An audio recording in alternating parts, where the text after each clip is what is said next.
Welcome to the deep dive.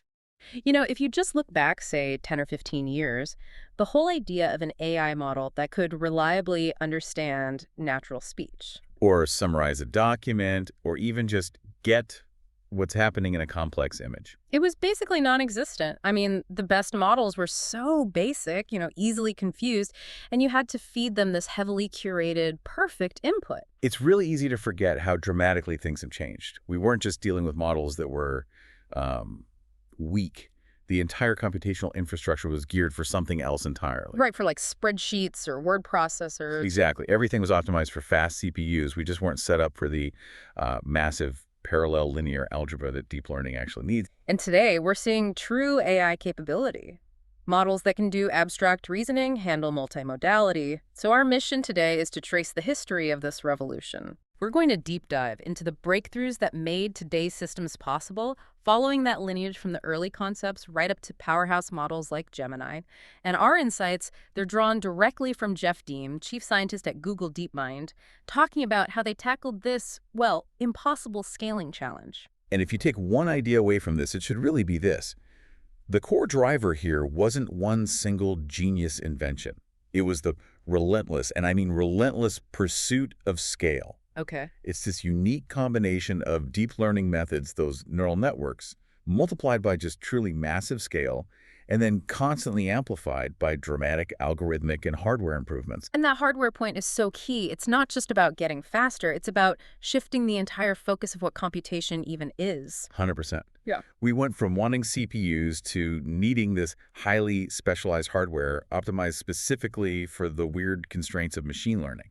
So let's unpack that. How did that scale become so necessary? Because as you said, the underlying ideas aren't exactly new. Not at all. Neural networks, artificial neurons, backpropagation, the method for adjusting the weights based on an error signal. I mean, those ideas have been around since the 80s, even the 90s. And there's this fantastic story right at the beginning of the source material that just perfectly illustrates the gap between theory and what you could actually do. Oh, the college thesis. The college thesis.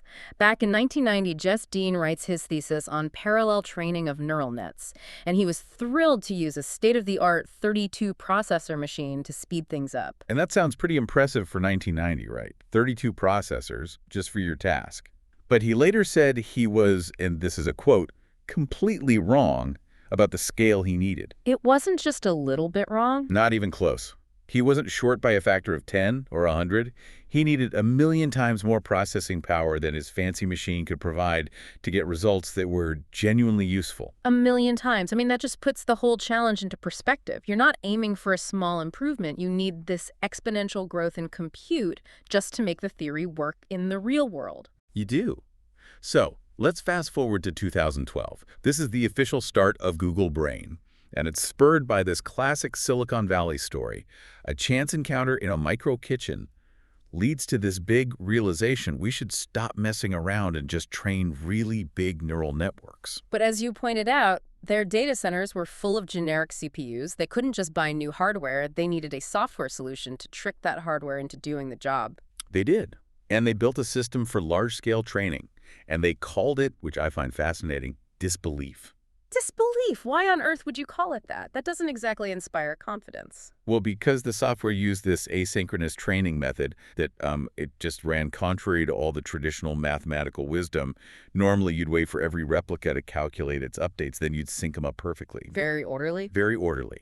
Disbelief supported model and beta parallelism by just letting multiple model replicas compute gradient updates and asynchronously throw them into these shared parameter servers. So it's like a massive construction crew where, say, 200 different workers are all making repairs to the same bridge at the same time. Yeah. And they're constantly sending updates to the central blueprints, but they're not waiting for the other 199 guys to finish their job before they send their update in. That is the perfect analogy.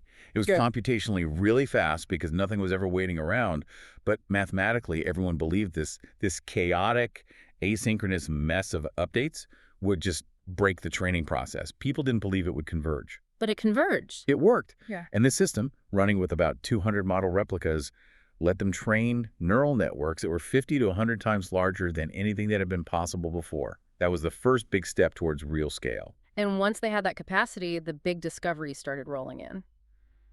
Which takes us to the cat paper. one of the first major applications of disbelief, and it was focused on unsupervised learning. This is just a pivotal moment. So they trained the system on 10 million random frames, just pulled straight from YouTube videos, unlabeled, raw data. No tags, no descriptions. Nothing. The only objective was purely unsupervised. Minimize the reconstruction error of the raw pixels. They didn't tell the model what a cat was. They just showed it a ton of stuff from the internet. And the outcome was, I mean, it was almost philosophical. It really was. Neurons in the model spontaneously became sensitive to high-level concepts. The famous finding was a specific neuron whose strongest stimulus was, unambiguously, an image of a cat. And others for human faces or pedestrians. Exactly. The model taught itself these high-level concepts just by observing statistical patterns in the data, with zero human labeling. It effectively developed its own internal vocabulary for the world. And the impact was real. This unsupervised pre-training led to a massive 70% relative improvement on the ImageNet benchmark. Suddenly, raw, unlabeled data was proven to be a goldmine. And this approach was then very quickly transferred over to language. We moved from treating words as these discrete, separate things to creating word embeddings, specifically word2vec. We started representing words as high-dimensional vectors. Right, and the training objective was so ingeniously simple. Just use a word's vector to predict the words nearby it. That creates the error signal you need for learning. And what makes this so powerful is that the directions in that vector space become meaningful abstractions. Words with related meanings are close together, cat, puma, tiger. But even more surprising, you can perform a kind of linguistic algebra. King minus man plus woman equals queen. Exactly. The model learns gender, tense, all these relationship concepts entirely on its own. And that ability to capture relationships led directly to sequence-to-sequence models, which back then often used LSTMs, long short-term memory models. Right. LSTMs gave us the power of abstraction, so using one sequence to predict a different sequence. This was the basis for high-quality machine translation, where an English sentence sequence predicts a French sentence sequence. The models got so good they started seeing broad adoption. And that success led directly to the next huge problem, the compute crisis. The moment of triumph immediately created a resource nightmare. Oh, absolutely. The speech recognition model they developed was suddenly much better. It was ready for everyone to use. So Dean runs a conservative calculation. If 100 million people use this new speech model for just 3 minutes a day, the computation required running only on their existing CPUs would require Google to double the total number of computers in their data centers. Wow. That's an unbelievable cost projection for just a single new feature. It just highlights that fundamental mismatch between general-purpose CPUs and deep learning. The realization was swift. They had to have specialized hardware. It was mandatory. Neural net computations, they're highly tolerant. They don't need perfect 32-bit floating point precision. They're mostly just dense linear algebra, matrix multiplications. So if you can design hardware that is only good at low-precision linear algebra, you win big on efficiency. And that's the genesis of the Tensor Processing Unit, the TPU. The TPU V1, introduced in 2015, was a watershed moment. It was designed to accelerate inference. That's the process of using an already trained model. And the numbers were just stark. Empirical comparison showed it was 15 to 30 times faster than the CPUs and GPUs of the day, and 30 to 80 times more energy efficient for those tasks. And it became the most cited paper in the 50-year history of that field, I see. It did. It showed everyone the way forward. And once they cracked inference, they had to go back and tackle the much, much larger training problem. Right. Training needs massive interchip communication, enormous memory. So the later TPUs, V2 and onwards, they were designed as true machine learning supercomputers relying on low precision and these high-speed custom networks connecting thousands of chips. Can you give us a sense of the scale we're talking about now? The latest pods, which are internally called Ironwood, contain 9,216 chips, and they're connected in a 3D torus topology. It's a highly efficient network layout. That setup achieves 3,600 times the peak performance per pod compared to the first TPU supercomputing pod. 3,600 times. And it's 30 times more energy efficient than TPU V2. This is the specialized engine that makes training models like Gemini even feasible. So we have the hardware, but the algorithms themselves needed a total overhaul. And in 2017, we got what is probably the defining architectural leap of the last decade, The transformer. The transformer, yeah. Yeah. Detail in the paper, attention is all you need, and it just completely redefined how models handle context.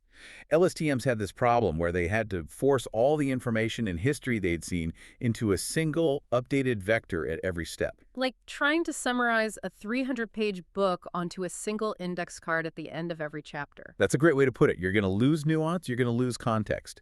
The transformer just rejected this idea. It basically says, I'm going to save all the input states, and when I'm generating the next word, I'll attend back to whichever parts of the context are most relevant right now. It's like having a perfect memory and being able to highlight the exact relevant passages at any moment. Exactly. And the efficiency gains were just astonishing because you could parallelize the whole calculation, which you couldn't really do with the sequential LSTMs. And the numbers showed it. Yeah, you could achieve the same performance with 10 to 100 times less compute and with models that were 10 times smaller compared to the old recurrent architectures. The transformer made massive scale computationally efficient instead of just computationally possible. This architecture then married perfectly with large-scale language modeling, using these massive amounts of self-supervised data. And the key here is that the answer is already in the data itself. You can train the model using objectives like autoregressive prediction, which is guessing the next word based on what came before, like Stanford University. Or the masked approach, the Mad Lib style. Right, where you predict missing words using context from both the left and the right. This lets the model absorb all these relationships and grammatical rules from just petabytes of raw text. Okay, now let's talk about the efficiency hacks to manage that compute even further. Let's focus on sparsity, or what's known as mixture of experts, MOE. This is such a critical innovation for the current era of models. As models get bigger, we face this problem of diminishing returns. If we have to activate every single parameter in a huge network for every single prediction, it's just enormously wasteful. So what does MOE do? MOE is the acknowledgement that you can build a gigantic, extremely capable model, but you only need to activate a tiny fraction of it, say 1 to 5% of the total parameters for any given prediction. So you get the intellectual capacity of this massive network, but with the computational cost of a much smaller one. What's the concrete benefit of that? Well, it demonstrated an 8x improvement in training cost and compute for the same level of accuracy. And this isn't just theory. The source material confirms that the current cutting-edge models, including the Gemini family, they all use this sparse architecture. It's a necessary trade-off. It is. It's how you build these state-of-the-art systems while keeping the costs relatively manageable. Now, to manage this huge, distributed, and now sparse computation across all this global hardware, they needed a system to abstract away the complexity. And that's where Pathways comes in. Pathways is the orchestration layer. I mean, think about what a researcher would normally have to do. You'd have to manage network links across the 9,000 chips inside a pod, then manage connections between pods in a data center, and maybe even across multiple metro areas. It's an operations nightmare. So what does Pathways do for the scientist sitting at their computer? It allows the researcher to use a single programming environment, like JAX, and it just looks like they have 10,000 devices instead of 4. Pathways handles all the failure management, the network choices, the orchestration of the computation. It does it seamlessly. It lets researchers focus on the science, not the global networking infrastructure. That feels like the key to democratizing this advanced research. So once these giant models are trained, we move into the final stage, post-training optimization.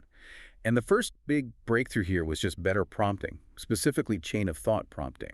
This is maybe the most human-like of all the algorithmic innovations. The instruction is simply tell the model to show its work. You give it an example problem where the reasoning is laid out step by step. And by showing it that sequential reasoning, the model then applies that same mechanism when it's solving a new problem. Exactly. It forces the model to use more computation for every token it emits, which in turn leads to these significant accuracy increases. We saw accuracy on middle school math benchmarks like GSM-8K jump by as much as 15% just because the model was reasoning sequentially instead of guessing the final answer in one leap. Okay, next up is distillation, the teacher-student model. This sounds academic, but it's really essential for practical deployment. It is. It's all about transferring knowledge efficiently. The teacher is the massive, fully trained network. The student is a much smaller model that we want to deploy cheaply.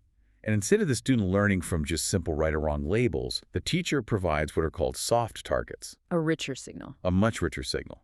It's a probability distribution of all the likely answers for a missing word. And why is that so important? Because it tells the student model not just what the right answer is, but how certain the big model is about all the wrong answers. And that rich, probabilistic signal just drastically accelerates learning for the smaller model. And the efficiency gain is huge. It's stunning. The source material highlights this. A small student model trained with soft targets on only 3% of the data achieved 57% test frame accuracy. That nearly matches the baseline of 58.9% accuracy that was trained on 100% of the data. That is how you get powerful, fast models running on your phone.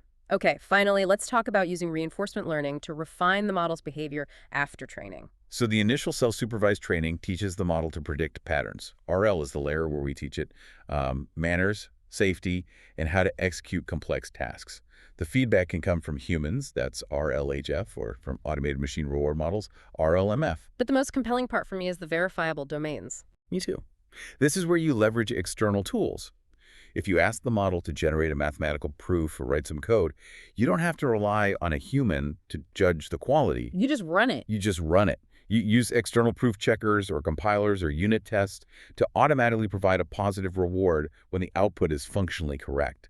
And this lets the model explore huge, complex solution spaces much faster than relying on slow human grading. So this entire 15-year convergence from asynchronous training to TPUs to the transformer and MOE, it brings us right up to the current multimodal capabilities we see in models like Gemini. Right. And the goal for these models was to be native multimodality from the start, handling text, image, audio, video as both input and output, alongside these massive context lengths that allow for true reasoning over vast amounts of data. And the pace of progress is just shocking. Think about mathematical reasoning. In 2022, models were struggling with middle school math problems.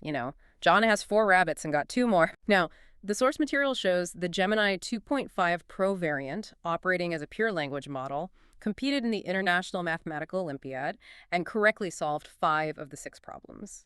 It achieved gold medal status. That leap from struggling with basic arithmetic to solving IMO problems in less than 3 years is just, it's breathtaking. It really demonstrates that the architecture and the scale are unlocking these fundamental reasoning capabilities. And the practical applications we see today, they show complex workflow execution, not just simple generation. Absolutely. We're talking about generating high-level code instructions like animate Gemini skateboarding, or combining translation, transcription, and code generation to produce a functional bilingual website starting only from a scanned recipe card. And that ability to reason through internal steps is so crucial. The example of solving a visual bucket puzzle by mentally tracking the ball's path, step by step, using intermediate imagery that shows this powerful form of internal sequential planning that goes way beyond simple pattern matching. So, connecting all of these historical threads, what's the big picture takeaway for everyone listening? I think the takeaway is convergence. No single breakthrough caused this revolution. It was the synchronized evolution of specialized hardware, foundational architectural shifts like the transformer, and brilliant algorithmic hacks like sparsity and distillation. All these elements converge to create systems that are capable of solving problems that, honestly, we thought were decades away. And the implication is profound, particularly for accessibility. The material suggests this technology is going to dramatically affect healthcare, education, scientific research. It promises to make, and I'm quoting here, really deep expertise available to many more people. Exactly. I mean, think about the non-coder who can now generate a functional website just by showing a picture of what they want, or the student who can access an advanced reasoning tutor 24/7. This convergence is lowering the bar for accessing specialized knowledge. But with the necessary caution. But we have to remain focused on minimizing the risks, especially things like misinformation that will always accompany such powerful tools. That journey from the 1990 college thesis that needed 1,000,000 times more processing power to today's supercomputers is really a story of efficiency and scale. Which leaves us with this final thought for you to explore. We saw these incredible efficiency gains from the transformer and from sparsity, which drastically reduced the compute needed for a certain level of performance. What might the next algorithmic leap be that reduces the resource cost for training these colossal models by another 10x? Because that efficiency race is what will define the next 5 years of AI development.